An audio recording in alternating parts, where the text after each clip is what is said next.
So what would ruin Starfield? Starfield absolutely has to be successful. Bethesda took a lot of crap from their Fallout 4 release, a game that I absolutely love and I make no apologies for that, but it's not a secret that some people weren't happy with the game. To make matters worse, they then released Fallout 76, which is still not great to say the least, in my opinion. If you guys are in my Discord, you would have seen my little rant about the newest quote-unquote DLC, if you can even call it that, from Fallout 76. Basically, let's just say that Bethesda have not had a good track record for the last few years. Fallout 76 as a whole, the bag thing, the Nuka-Cola Dark bottle thing, and just like a billion different things, so Starfield absolutely has to be good. And obviously we've all seen those people claiming that Starfield is Bethesda's quote-unquote last chance, which is just funny. We all know that you're going to buy the Elder Scrolls 6 no matter how good or bad Starfield is, but Starfield is Bethesda's chance to prove themselves. They're apparently going back to their RPG roots, which is great. One of the biggest complaints of Fallout 4 was the lack of RPG elements. And of course Starfield is single player and offline, which again is great. That was the biggest complaint of Fallout 76. And of course they have delayed the game, which again is great. No matter what you might think of it, giving themselves more time to make the game as perfect as possible and smoothing out every inch of the game is a good thing. I think the Starfield looks great. I think it's going to be great. But what would ruin it? Well, that's what I want to go over in today's video, so let's just get straight into it. By the way, I am recovering from being very sick, including a sore throat, so if I sound weird in today's video, that is why. But anyway, I think the first thing that we've got to mention here is bugs, right?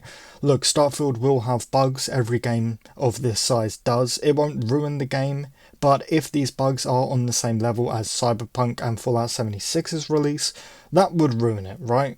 I think some early release bugs are fine, kind of like what Skyrim and Fallout 4 had, as long as they aren't ruining the game.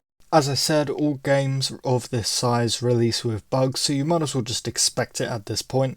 As long as they aren't breaking quests, ruining combat and things like that, I can live with it until Bethesda fix it a few weeks or months or maybe even just days after release.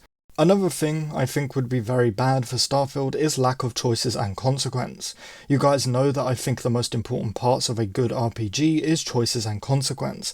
And look, as much as I love Fallout 4, one of my biggest problems with the game was the lack of consequence. And of course the only real choice you have is which faction do you want to side with, and every faction besides the Institute ends with you blowing up the Institute. So again, lack of choices and consequence would really be disappointing for Starfield, especially considering Bethesda have gone on record claiming that they're going back to their roots with Starfield. And meaningless traits are definitely another. Now look, most of these traits probably aren't going to make a massive difference to gameplay, but I hope that they add a few unique things to the game, such as dialogue options. Even just small things like being able to tell somebody that you grew up in Neon if that is a trait or background that you chose. We know that one of the traits is being able to visit your parents, but what's the point if they don't do anything? Imagine you go to meet your parents and you can't even talk to them. They just sort of sit there and say hey when you click talk. That would firstly really break immersion, but also make it really useless. We also know that we have to send a bunch of money to our parents if we pick that trait, so if we do end up picking that trait once and realise our parents don't actually add anything decent into the game, why would we ever pick it again, right? There has to be some kind of benefit. Over on my Discord, one of you guys said that our parents making us a home-cooked meal which gives us better health or stamina or something along those lines for a short time would be a cool thing for our parents to do, which I absolutely agree with. On top of that, how about being able to borrow money from your parents for them times that you want to buy a unique weapon or piece of armor or something like that and you just don't have the cash? And of course we can't do this list without talking about poor combat. I love the combat in Fallout 4, I think it was a massive step up from Fallout 3 and Skyrim. I know a lot of people had problems with how Starfield's combat looked, but I personally think it looked good. Not great, but still good. The combat we saw was very clearly early on in the game, and I'm sure once we get better weapons and perks, the combat will be a lot more enjoyable, or at least I hope.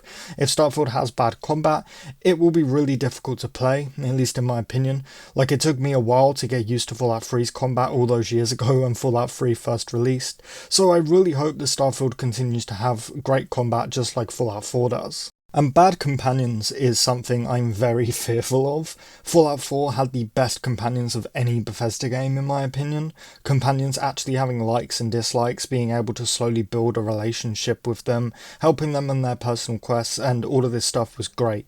So if Starfield goes back to Skyrim's robotic-like companions, I will be extremely disappointed. Poor spaceflight is something I think that we can all agree on. Spaceflight is clearly going to have a massive impact on the game, the story, and everything in between. So if spaceflight sucks, it will negatively affect the entire game. If spaceflight is awful, we're all just going to dread going from planet to planet, system to system, which will just lead to most people leaving the game.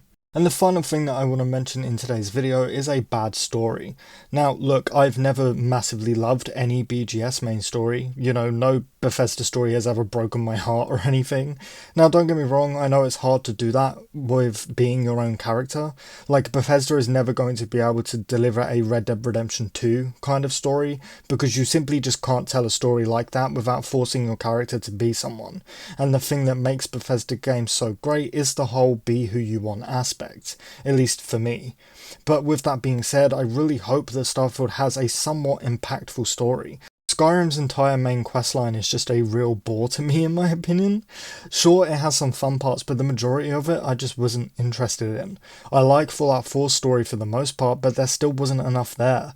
After you find Kellogg, it just became, alright, so which faction are you choosing? Oh, that one? Cool, now go and do Radiant quests. Cool, you've done that, now go blow up the Institute. Like, there was nothing really there that made me fall in love with the story.